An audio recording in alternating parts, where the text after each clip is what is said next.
ತುಲಾರಾಶಿಗೆ ಬೇವ ಅಥವಾ ಬೆಲ್ಲನ ಗುರುಗಳೇ, ಇದ್ರ ಬಗ್ಗೆ? ಆದ್ದರಿಂದ ಈಗ ತುಲಾರಾಶಿಗೆ ಬಂದಿರತಕ್ಕಂಥವ್ರಿಗೆ ತುಲಾರಾಶಿ ತಕ್ಕಡಿ ಅಂತ ಕರಿತೀವಿ. ಭಾಳ ವರ್ಷದಿಂದ ಕಷ್ಟಪಟ್ಟಿರ್ತಕ್ಕಂಥ ತುಲಾರಾಶಿಯವರಿಗೆ ಭಾಳ ವಿಶೇಷ ಈ ಸಲ ಒಳ್ಳೆಯದಾಗತ್ತೆ. ಆರೋಗ್ಯ ಪರಿಸ್ಥಿತಿ ಚೆನ್ನಾಗಾಗತ್ತೆ. ಯಾತ್ರೆಗಳು ಜಾಸ್ತಿ ಮಾಡ್ತಾರೆ ತುಲಾರಾಶಿಯವರು. ಯಾತ್ರೆಗಳು ದೇವಸ್ಥಾನ ಆಗ್ಬೋದು ಅಥವಾ ಮನೇಲಿ ಸಾಧಾರಣ ಕೂತ್ಕೊಳ್ಳಲ್ಲ. ಈ ಸಲ ರಾಹು ಏನು ಮಾಡ್ತಾನೆ, ನೀಚಭಂಗ ರಾಜಯೋಗ, ಯೋಗವನ್ನು ಜಾಸ್ತಿ ಕೊಡ್ತಾನೆ, ಊರು ಸುತ್ತಿಸ್ತಾನೆ ಅಂತ ಹೇಳ್ತಾರೆ. ಅದು ಫ್ರೆಂಡ್ ಮನೆ ಆಗ್ಬೋದು, ಕ್ಷೇತ್ರ ಆಗ್ಬೋದು, ದೂರ ಪ್ರಯಾಣ ಆಗ್ಬೋದು, ಅಥವಾ ಪಕ್ಕದಲ್ಲೇ ಆಗ್ಬೋದು, ಪಕ್ಕದ ನಿವಾಸದಿಂದ ಮನೆಯಿಂದ ಮನೆಗೆ ಆಗ್ಬೋದು, ಹೇಳೋಕ್ಕಾಗಲ್ಲ. ಅಂದರೆ ಕಾಲಲ್ಲಿ ಚಕ್ರ ಕಟ್ಕೊಂಡ್ಬಿಟ್ಟಿದ್ದೀರಾ ಅಂತಾರೆ ಸಾಧಾರಣವಾಗಿ ತುಲಾರಾಶಿಗೆ. ಆಮೇಲೆ ತುಲಾರಾಶಿಯವರಿಗೆ ಗಮನಾರ್ಥ ಏನು ಅಂದರೆ ಸ್ವಲ್ಪ ಜೋರು ಜಬರ್ದಸ್ತಲ್ಲ ಇನ್ಮೇಲೆ ಶುರು ಆಗುತ್ತೆ. ಇಷ್ಟು ದಿವಸ ಸೌಮ್ಯವಾಗಿದ್ರಪ್ಪ ಇವರು ಅಂದರೆ ಏನು ಇಷ್ಟೊಂದು ಜೋರು ಆಗ್ಬಿಟ್ರೋ ಅನ್ನೋ ರೀತಿ ಆಗುತ್ತೆ. ದೇಹದ ನೀರಿಗೆ ಸಂಬಂಧಪಟ್ಟಿದ್ದು ಲಿವರ್ಗೆ ನೀರು ಕಮ್ಮಿ ಆಗಿರ್ತಕ್ಕಂಥದ್ದು, ನೀರು ಚೆನ್ನಾಗಿ ಕುಡಿತಕ್ಕಂಥ ಅವಕಾಶಗಳು ಮಾಡ್ಕೋಬೇಕು. ಔಷಧಿಗಳನ್ನು, ಕಾಲು ನೋವುಗಳು, ಜಾಯಿಂಟ್ಗಳು ವಾತಕ್ಕೆ ಹೆಚ್ಚಾಗತ್ತೆ ಅಂತ, ವಾಯುಗಿಂತ ವಾತಗಳು ಹೆಚ್ಚು, ಅಲ್ಲಲ್ಲಿ ಜಾಯಿಂಟ್ಸ್ ಪೈನು ಜಾಸ್ತಿ ಆಗುತ್ತೆ. ಸೊ ಇದನ್ನು ಸರಿಪಡಿಸ್ಕೊಳ್ತಕ್ಕಂಥದ್ದು ತುಲಾರಾಶಿಯವ್ರು ಬಹಳ ಇಂಪಾರ್ಟೆಂಟ್. ತುಲಾರಾಶಿಯಲ್ಲಿ ಯಾವ ಕಾರಣಕ್ಕೂ ಹೆಂಗಸರು ಅಕಸ್ಮಾತ್ ಗಂಡಂದ್ರೆ ಇಲ್ದ ಅನ್ನೋ ಅವಕಾಶಗಳಾಗತ್ತೆ. ಹೆಂಗಸರಿಗೆ ಗಂಡ ಇಲ್ಲ ಅನ್ನೋ ಅವಕಾಶಗಳಾಗತ್ತೆ, ಗಂಡನಿಗೆ ಹೆಂಡತಿ ಇಲ್ಲ ಅನ್ನೋ ಅವಕಾಶಗಳು ಆಗುತ್ತೆ. ಸಾಧ್ಯತೆ ಜಾಸ್ತಿ ಯಾಕಂದರೆ ಶನಿ ವೈರಾಗ್ಯ ದೇವತೆ, ಕೇತು ಜೊತೆ ಮೋಕ್ಷವನ್ನು ಕೊಡ್ತಾನೆ. ಯಾರಿಗೆ ಅಕಸ್ಮಾತ್ ಹಾರ್ಟ್ ಪೇಷಂಟ್ ಇರ್ತಾನೆ, ಯಜಮಾನ ಹೋಗ್ಬಿಡ್ಬೋದು, ಹೆಂಡ್ತಿನೇ ಹೋಗ್ಬಿಡ್ಬೋದು, ಗೊತ್ತಿಲ್ಲ. ಅಂದರೆ ಆ ಬಾಂಧವ್ಯದಲ್ಲಿ ಒಂದು ಕಳ್ಕೊಂಡು ಒಂದು ಲಾಭವನ್ನು ಕೊಡ್ತಾನೆ ತುಲಾರಾಶಿಗೆ ಅಂತ ಹೇಳಿ. ತುಲಾರಾಶಿಯಲ್ಲಿ, ಧನುರಾಶಿಯಲ್ಲಿ, ಕುಂಭರಾಶಿಯಲ್ಲಿ, ವೃಷಭ ರಾಶಿಯಲ್ಲಿ ಯಾರ್ಯಾರು ಇದ್ದೀರಾ ಎಲ್ಲರೂ ಮದುವೆಗೆ ಹೊಸದಾಗಿ ನೋಡ್ತಾ ಇದ್ರೆ ದಯವಿಟ್ಟು 1 ವರ್ಷ ಮದುವೆಗಳಾಗಬೇಡಿ. ಯಾಕೆಂದರೆ ಮದುವೆ ಮಾಡೋ ಗ್ರಹ ಬುಧ, ಇಷ್ಟೂ 4 ರಾಶಿಗಳಿಗೆ. ಡೈವರ್ಸ್ ಮಾಡೋ ಗ್ರಹ ಕೇತು. ಬುಧ ಕೇತು ಒಟ್ಟಿಗೆ ಬರ್ತಾ ಇದ್ದಾರೆ, ಅವರೇ ಇಡೀ ಜಗತ್ತಿಗೆ ಅವರೇ ಒಟ್ಟಿಗಿದ್ದಾಗ ನೀವು ಮದುವೆ ಮಾಡಿಕೊಂಡ್ರೆ ಸಂಸಾರ ಸುಖವಾಗಿರಲ್ಲ, ಪೂರ್ತಿ ಊರ್ಜಿತವಾಗಿರಲ್ಲ. ಯಾವತ್ತಾದ್ರೂ ಎನಿ ಟೈಮ್ ಕಿತ್ತೋಗುತ್ತೆ ಗ್ಯಾರಂಟಿ. ಅದಕ್ಕೋಸ್ಕರ ಆ ಸಮಯಕ್ಕೆ ಮದುವೆ ನೋಡೋಕ್ಕೂ ಹೋಗಬೇಡಿ, ಹೊಸದಾಗಿ ಮದುವೆಗಳು ಈಗ ಮಾಡೋಕ್ಕೆ ಹೋಗಬೇಡಿ. 1 ವರ್ಷ ಗಮನಾರ್ಥವಾಗಿ ಅದನ್ನು ತಲೆಯಲ್ಲಿ ಇಟ್ಕೊಳ್ಳಿ. ತದನಂತರ ನೀವು ನೋಡೋಕ್ಕೆ ಶುರು ಮಾಡಿ, ಆಮೇಲೆ ಮದುವೆ ಮಾಡ್ಕೊಳ್ಳಿ. ಯಾಕೆಂದರೆ ಆ ಸಮಯಕ್ಕೆ ಕೇತು ಜೊತೆ ಬುಧ ಇದ್ದಾಗ ಮದುವೆಗಳು ಮಾಡ್ಕೊಂಡಾಗ ಹೊಸ ಜಾತಕ ಚೆನ್ನಾಗಿರೋದು ಸಿಕ್ಬಿಡ್ಬೋದು, ಅಡ್ವಾಂಟೇಜ್ ಸೂಪರ್ ದುಡ್ಡು ಅಂತ ಕಟ್ಕೊಂಡ್ಬಿಡ್ಬೋದು.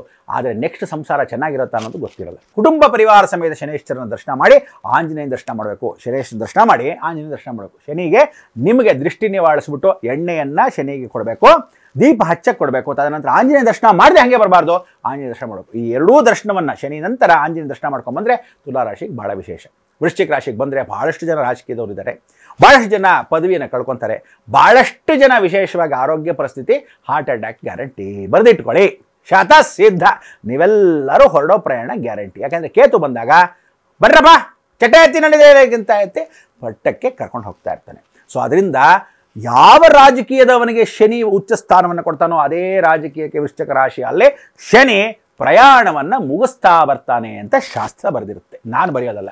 ಯಾಕೆಂದರೆ ಕೇತು ಮೋಕ್ಷ ಗ್ರಹ ಅಂತ ಕರ್ಕೊಂಡು ಹೋಗೋನು ಅಂತ. ರಾಹು ಉನ್ನತ ಗ್ರಹ, ಯಾರು ಇದುವರೆ ತನಕ ರಾಜಕೀಯನ ಹೊಡೆದೇ ಇರತಕ್ಕಂಥವನು ಹೊಸನಿಗೆ ಹೊಸ ಸ್ಥಾನ ಮಾನ ಗೌರವವನ್ನು ಎಚ್ಚರ ಸ್ಥಾನದಲ್ಲಿ ಕೊಡ್ತಾನೆ. Unexpected things will happen. ವೃಶ್ಚಿಕ ರಾಶಿಯಲ್ಲಿ ಅಧಿದೇವತೆಯಾಗಿರ್ತಕ್ಕಂಥ ಸಾಕ್ಷಾತ್ ಸಹೋದರ ಸಹೋದರಿಗಳು ಕುಟುಂಬ ಜೀವನ ಕಿತ್ತೋಗಿದ್ದರೆ ಮತ್ತೆ ಸೇರಿದ್ರೆ ಒಳ್ಳೆಯದು. ಆಸ್ತಿ ಪಾಸ್ತಿಗಳಿಗೋಸ್ಕರ ಒದ್ದಾಡಬೇಡಿ, ಸುಖ ಜೀವನಕ್ಕೆ ಒಳ್ಳೆಯದು. ಯಾಕೆಂದರೆ ಕುಜನೇ ಅವನ ವಿಶೇಷವಾಗಿರ್ತಕ್ಕಂಥ ಮನೆ ಆಗಿರೋದ್ರಿಂದ ಕುಜನ ಮನೆ ನೀಚಭಂಗ ರಾಜಯೋಗ ಆದರೆ ನೀವು ಕುಟುಂಬದ ಚೆನ್ನಾಗಿ ತಂಗಿನ ಸ್ವಲ್ಪ ಜಾಸ್ತಿ ತಗೊಳ್ಳಿ, ತಮ್ಮನ ನೀನೇ ಜಾಸ್ತಿ ತಗೋ ಅಂತ ಹೇಳಿದಾಗ ನಿಮ್ಮ ಸಂಸಾರ ಸುಖವಾಗಿರೋ. 2 ರೂಪಾಯಿ ಅವಳೇ ಜಾಸ್ತಿ ತಿಂತೀನಿ, ಯಾರೋ ಬೇರೆಯವ್ರು ತಿನ್ಕೊಳ್ಳೋ ಬದಲು ಯಾರ್ಯಾರು ಡಾಕ್ಟ್ರುಗಳಿದ್ದೀರೋ ವೃಶ್ಚಿಕ ರಾಶಿ ಡೇಂಜರ್. ವೃಶ್ಚಿಕ ರಾಶಿಯಲ್ಲಿರ್ತಕ್ಕಂಥ ಡಾಕ್ಟರ್ಗಳು ಅವರೇ ಇದ್ದರೆ ಕತ್ರಿಗಳು ಹೊಟ್ಟೆ ಒಳಗೆ ಮರ್ತೋಗಿರ್ತೀರಾ, ಯಾವತ್ತು ಕತ್ತರಿಸ್ಬಿಟ್ಟು ಅಲ್ಲೇ ಸೂಜಿ ಇಟ್ಬಿಡ್ತಿರೋ ಗೊತ್ತಿಲ್ಲ, ಅಪವಾದ ಅಪಕೀರ್ತಿ ಗ್ಯಾರಂಟಿ. ಇಂಥ ಡಾಕ್ಟರ್ಗಳು ವೃಶ್ಚಿಕ ರಾಶಿ ಡಾಕ್ಟರ್ಗಳು ನೀವು ಹೇಳ್ಕೊಂಡು ಡಾಕ್ಟ್ರೇ ನೀವು ವೃಶ್ಚಿಕ ರಾಶಿ ಅಂತ ಕೇಳ್ಕೊಂಡು ಹೋಗಲ್ಲ. ಯಾಕೆಂದರೆ ಅಂಥ ಡಾಕ್ಟರ್ ಹತ್ರ ನಾವು ಹುಷಾರಾಗಿರಬೇಕು. ನಮ್ಮ ಕರ್ಮಾನುಸಾರವಾಗಿ ಅವರಿಗೆ ಮಂದ ಬುದ್ಧಿ ಬಂದ್ಬಿಡುತ್ತೆ. ಇಷ್ಟು ದಿವಸ ಲಂಚ ಪಂಚ ತಿಂದಿರೋ ಡಾಕ್ಟರ್ಗಳು ಇರ್ತಾರೆ, ಒಳ್ಳೆ ಡಾಕ್ಟ್ರು ಇದ್ದಾರೆ, ದೇವರಂಥ ಮನುಷ್ಯರು, ಸುಮ್ಮನೆ ಹಂಗೆ ಮುಟ್ಟಿದ್ರೆ ಏನು ಯೋಚನೆ ಇಲ್ಲ ಅನ್ನೋ ಡಾಕ್ಟರ್ಗಳು ಇರ್ತಾರೆ. ಆದರೆ ಅವರ ಹಣೆ ಬರೋಕ್ಕೆ ದುಡ್ಡು ಕೊಟ್ಟು ಡಾಕ್ಟರ್ ಆಗಿರ್ತಕ್ಕಂಥವ್ರಿಗೆ ಕರ್ಮಣ್ಯೇವ ಅಧಿಕಾರಸ್ಯ ಮಾ ಫಲೇಶು ಕದಾಚಾರ, ಯಾರೋ ಗುರು ಶನಿ ಜೊತೆ ಧರ್ಮ ಕರ್ಮವನ್ನು ನಿನ್ನ ಕರ್ಮ ನೀನೇ ಅನುಭವಿಸು ಅಂತ ಬಿಡ್ತಾನೆ. ಸೊ ಏನು ಹೇಳುತ್ತೆ, ಬುಧ ಅಂದರೆ ಹೊಟ್ಟೆ ನೋಡ್ಕೊಳ್ಳಿ. ವೃಶ್ಚಿಕ ರಾಶಿಯವರು ಹೊಟ್ಟೆ ನೋಡ್ಕೋಬೇಕು, ಜೀರ್ಣಶಕ್ತಿ ಚೆನ್ನಾಗಿರಲ್ಲ, ಸರಿಯಾಗಿರೋ ಐಟಮ್ ತಿನ್ನಬೇಕು, ಟೈಮ್ ತಿನ್ನಬೇಕು, ತಿಂತಾ ರಾತ್ರಿಯೆಲ್ಲ ಇರಬಾರ್ದು. ತೀರ್ಥ ಹಾಕ್ಕೊಳ್ಳೋರಿಗೆ ಧನುರಾಶಿಗೆ ಮತ್ತು ವಿಶೇಷವಾಗಿ ವೃಶ್ಚಿಕ ರಾಶಿಗೆ ಹುಷಾರು. ಹಾರ್ಟ್ ಅಟ್ಯಾಕ್ ಆಗಿ ಸಾಯೋದಲ್ಲ, ದಿಢೀರಂತ ರಾತ್ರಿ ಇದ್ದವನು ಬೆಳಗ್ಗೆ ಎಷ್ಟೊತ್ತಿಗೆ ಗೋವಿಂದ ಗೋವಿಂದ. ಯಾಕೆ ಅಂದರೆ ಲಿವರ್ ಅಂದ್ರೇ ಶನಿ, ಲಿವರ್ ಅಂದರೆ ಜೊತೆಗೆ ಕಿಡ್ನಿ ಅಂದರೆ ಗುರು, either kidney failure or liver damage. So ಇದೆಲ್ಲ ನಡೀತಾ ಇರೋದು ಯಾರಿಂದ? ತೀರ್ಥದಿಂದ. ಸೊ ವೃಶ್ಚಿಕ ರಾಶಿಗೆ ಯಾರು ಪ್ರಾರ್ಥನೆ ಮಾಡ್ಕೋಬೇಕು? ಕಾಳಬೇರಂ ದರ್ಶಯಾಮಿ ವಾರಣಾಸ್ಯಂ ಭೈರವೋ ದೇವೋ ಸಂಸಾರ ಭಯನಾಶಂ ಅನೇಕ ಜನ್ಮ ಕೃತಂ ಪಾಪಂ ದರ್ಶನೇನ ನಶ್ಯತಿ. ಧನುರಾಶಿಗೆ ಭಾಳ ವಿಶೇಷ. ಧನುರಾಶಿಗೆ 7.5 ಮುಗಿದೋಯ್ತು. ಅಷ್ಟಮ ಶನಿಗೆ ಪರಿವರ್ತನೆ ಆಗೋಯ್ತು. ನೇರ ಸಪ್ತಮ ದೃಷ್ಟಿಯಲ್ಲಿ ಗುರು ಕೂತ್ಕೊಂತಾನೆ. ಗುರು ಬಲ ಬಹಳ ಚೆನ್ನಾಗಿರುತ್ತೆ. ಅನುಗ್ರಹ ಸಿದ್ಧಿ ಅಂದರೆ ಭೂಮಿ ಪ್ರಾಪ್ತಿ ಆಗುತ್ತೆ. ಹೊಸ ವಿಶೇಷವಾಗಿರ್ತಕ್ಕಂಥ ಸಂಬಂಧಗಳು ಶುರುವಾಗುತ್ತೆ. ಹಳೇದೇನಾದರೂ ಬಿಟ್ಟು ಹೋಗಿದ್ರೆ ಸುಖ ಜೀವನದಲ್ಲಿ ಕೆಲಸ ಕಾರ್ಯಗಳು ಚೆನ್ನಾಗಿರುತ್ತೆ. ಧನುರಾಶಿಯಲ್ಲಿ ಸಂಬಂಧಗಳು ಒಳ್ಳೆ ಚೆನ್ನಾಗಿ ಕೆಟ್ಟೋಗಿದ್ದೆಲ್ಲ ಮತ್ತೆ ಬೆರಕೆ ಆಗ್ತಕ್ಕಂಥ ಅವಕಾಶಗಳು ಸಂತೋಷವಾಗುತ್ತೆ. ಯಾರ್ಯಾರು ಶತ್ರುಗಳಿರ್ತಾರೋ ಅವ್ರನ್ನೆಲ್ಲ ಧ್ವಂಸ ಪರಿಪೂರ್ಣವಾಗಿ ಮಾಡ್ಕೊಳ್ಳಿ. ಧನುರಾಶಿಗೆ ಎಲ್ಲೆಲ್ಲ ಬೇಕಾದರೂ ಬಾಣಗಳಂದರೆ ಯಾವ ಡಿಪಾರ್ಟ್ಮೆಂಟ್ಗಾದರೂ ಅವ್ರು ಹೋಗೋ ಅವಕಾಶಗಳನ್ನು ಕೊಡ್ತಾನೆ. ನೀನು ಇದಕ್ಕೆ ಹೋಗ್ಬೋದು, ಹೊಸ ಕೆಲಸ, ಈ ಕೆಲಸಕ್ಕೆ ಹೋಗ್ಬೋದು, ಯಾವುದಾದ್ರೂ ಸೇರಿ ಧನಪ್ರಾಪ್ತಿಯನ್ನು ಕೊಡ್ತಕ್ಕಂಥ ಅವಕಾಶನ ಮಾಡಿಕೊಡ್ತಾನೆ. ಆದರೆ ಒಂದೇ ಒಂದು ಅಂದರೆ ಕಾಲು ನೋವುಗಳು ಹುಷಾರು. ಕಾಲುಗಳನ್ನ ಗುರು ಏನು ಮಾಡ್ತಾನೆ, ಕಾಲು ನೋವು ಜಾಸ್ತಿ ಮಾಡ್ತಾನೆ. ಗುರು ಭಾರವನ್ನು ಕೊಡ್ತಾನೆ.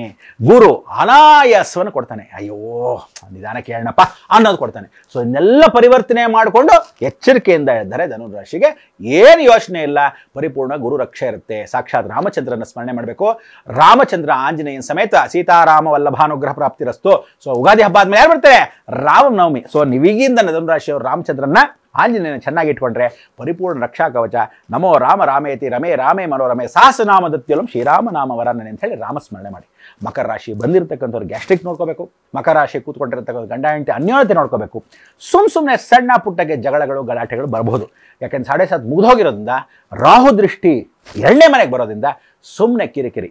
ಅತ್ತೆ ಕಿರಿಕಿರಿ ಆಗ್ಬೋದು, ತಾಯಿ ಕಿರಿಕಿರಿ ಆಗ್ಬೋದು, ಗಂಡ ಹೆಂಡತಿ ಕಿರಿಕಿರಿ ಆಗ್ಬೋದು, ಮಕ್ಕಳು ಟೆನ್ಷನ್ಗೆ ಕಿರಿಕಿರಿ ಆಗಿರ್ಬೋದು. ಅದಕ್ಕೆ ಸೌಮ್ಯ ಅವತಾರಂ ಕಮಲೋಕ್ತಂ ಕಲಶಂ ಸೌಮ್ಯವಾಗಿ ನೋಡ್ಕೊಳ್ತಕ್ಕಂಥದ್ದು. ಸೊ ಗಂಡಸರ ಅಕಸ್ಮಾತ್ ಏನಾದರೂ ಮಕರ ರಾಶಿಯಲ್ಲಿದ್ದರೆ ನೀರಿನಿಂದ ಹುಷಾರು. ಎಲ್ಲಾದರೂ ಪಿಕ್ನಿಕ್ ಸ್ಪಾಟ್ಗೆ ಹೋದರೆ, ದೊಡ್ಡ ಫಾಲ್ಸ್ಗೆ ಹೋದರೆ ಜಾಗ್ರತೆ. ರಾತ್ರಿ ಪ್ರಯಾಣ ನಿಷೇಧ. ಮಕರ ರಾಶಿಗೆ ರಾತ್ರಿ ಪ್ರಯಾಣ ಮಾಡಬೇಡಿ. ಅಕಸ್ಮಾತ್ ನೀವೇನು 10:00ವರೆಗೆ ಸೇರಿಬಿಟ್ರೆ ಅಲ್ಲೇ ಮುಚ್ಕೊಂಡು ಮಲ್ಕೊಂಬಿಡಿ. ಬೇರೆ ದಿವಸ ಹೋಗ್ಬೇಕಂದ್ರೆ ಬೆಳಗ್ಗೆ 4 ಗಂಟೆಗೆ ಹೋಗಿ ಹೊರತು ರಾತ್ರಿ ಪ್ರಯಾಣಗಳು 1.25 ವರ್ಷ ಹುಷಾರ್ ಜಾಗ್ರತೆ. ನಿಮ್ಮ ಪಾಡಿಗೆ ನೆಟ್ಟಿಗೆ ಹೋದ್ರೂ ಯಾರು ಬಂದಾದರೂ ಗುದ್ದಬಹುದು. ಗಾಡಿಗಳು ಹುಷಾರು. ನಿಮ್ಮ ಪಾಡಿಗೆ ನೀವು ಗಾಡಿ ಹೋಗ್ತಾ ಇರೋ ಬೇರೆಯವ್ರು ಬಂದು ಗುದ್ದಬಹುದು. ಗಣಪತಿ ಸ್ಮರಣೆನ ಚೆನ್ನಾಗಿ ಮಾಡ್ಕೋಬೇಕು. ವಕ್ರತುಂಡ ಮಹಾಕಾಯ ಕೋಟಿ ಸೂರ್ಯ ಸಮಪ್ರಭಾ ನಿರ್ವಿಘ್ನಂ ಕುರುಮೇ ದೇವ ಸರ್ವಕಾರ್ಯೇಶ್ವರದ. ಮಕರ ರಾಶಿಯವರು ಮಾಡಬೇಕಾದ ಭೈನ್ ಇಂಪಾರ್ಟೆಂಟು. 21 ಗರ್ಕೆ ಹುಲ್ಲು ಒಂದು ಬುಧವಾರಕ್ಕೆ, ಒಂದು ಗಣಪತಿಗೆ. ಆ ಥರ 21 ಗಣಪತಿಗೆ ಬೇರೆ ಬೇರೆ ಗಣಪತಿಗೆ 21 ಬೇರೆ ಬೇರೆ ಗಣಪತಿಗೆ ಒಂದು ಗರ್ಕೆ ಹುಲ್ಲನ್ನು ಕೊಡ್ತಾರೆ. ಅಂದರೆ 21 ಗರ್ಕೆ ಒಂದು ಗಣಪತಿ. ಅವನು ಕಲ್ ಮೇಲಿರೋ ಗಣಪತಿ, ಮೋರಿ ಮೇಲಿರೋ ಗಣಪತಿ, ಹಳ್ಳಿಕಟ್ಟೆ ಗಣಪತಿ, ದೊಡ್ಡ ಗಣಪತಿ, ಚಿಕ್ಕ ಗಣಪತಿ, ಆಂಜನೇಯ ದೇವಸ್ಥಾನ ಗಣಪತಿ, ರಾಮರ ದೇವಸ್ಥಾನ ಗಣಪತಿ, ಹೀಗೆ ಎಲ್ಲ ಗಣಪತಿಗಳನ್ನು ಯಾವ ಗಣಪತಿ ರಿಪೀಟ್ ಆಗದೆ ಇದ್ದಂಗೆ 21 ಗಣಪತಿಯನ್ನ ಒಂದೊಂದು ಬುಧವಾರ ದಿವಸ ಗರ್ಕೆ ಹುಲ್ಲನ್ನು ಯಾರು ಅರ್ಪಿಸ್ತಾರೋ ಮಕರ ರಾಶಿಗೆ ನೀರಿನಿಂದ ದೋಷ ಪರಿವರ್ತನೆ ಆಗುತ್ತೆ, ಭೂಮಿಯಿಂದ ಪರಿವರ್ತನೆ ಆಗುತ್ತೆ, ಕುಟುಂಬದಿಂದ ಕಿರಿಕಿರಿ ಪರಿಪೂರ್ಣ ವ್ಯವಸ್ಥೆ ಆಗುತ್ತೆ, ಅನುಗ್ರಹ ಚಿಂತನೆ ಆಗುತ್ತೆ. ಆದರೆ ಊಟ ಉಪಚಾರ ಟೈಮ್ ಸರಿಯಾಗಿ ತಿಂದಿದ್ರೆ ಗ್ಯಾಸ್ಟ್ರಿಕ್ ನೋಡ್ಕೊಳ್ಳೇಬೇಕು.